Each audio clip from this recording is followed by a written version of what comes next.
Hello, I'm going to show you two things today. One is freeze poses of motion capture animation, so we can look at the different poses from all angles while the character is not moving. And the second thing is related to it somehow, unlocking attributes.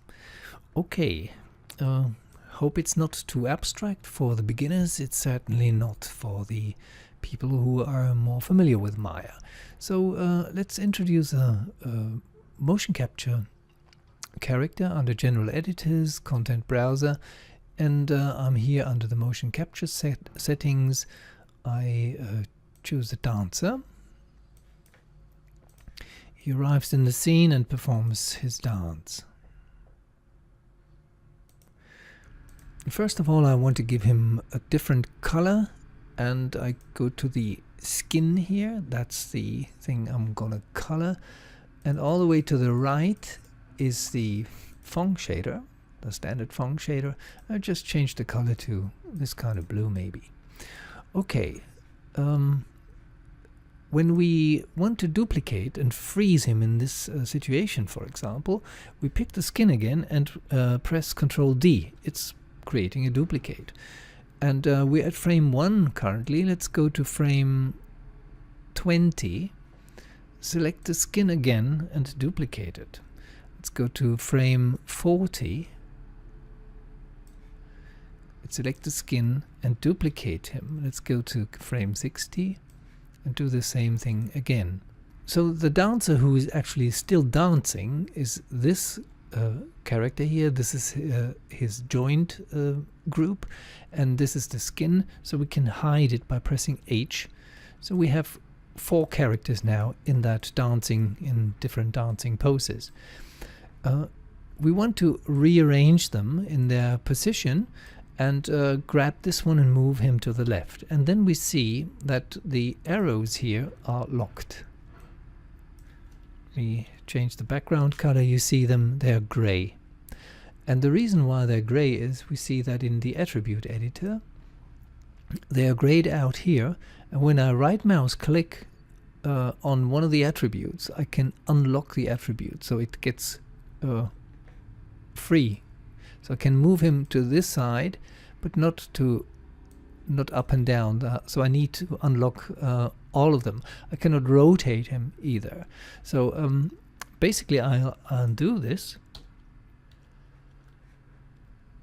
So the attribute is locked again, and I'll show you how to unlock them because they are all locked. And I cannot move them because they kind of depend on the on their history. The attributes are just locked. So how do I unlock them all? I pick all the characters and I go to Windows, and now I need a general editor. A general editor which helps me to control the attribute channels, and that's called the channel control. So you find it under Windows, General Editors, Channel Control. So this is the window which pops up now, and here you see the keyable parameters, lots of them, and here you find the locked ones. So all of these are locked. So let's select them all and move them to the non-locked side. And here Maya asks me change all selected objects of the same type. Yes, we've selected all 4 characters. We want this to happen with all 4 characters. So we move this over here, close the window, and they're all unlocked. And now I can place them freely, like this, etc. Before I do this, I select them all again, and I center their pivots. So the pivot is not sitting here anymore, but inside them in their center. So what I can do now is move them in, put them in nice positions, and rotate them, etc. They're totally free to move now in the scene. Well, yes, and finally, let me select them all, go to Mesh, create a mesh network from all of them, and go to Mesh Distribute we currently have 4 of the first character. The others are there, but we don't see them currently. And we place them on a grid like this. And one of the strengths of Mesh is that we can use as many as we like, really, and it's still very nice in the performance.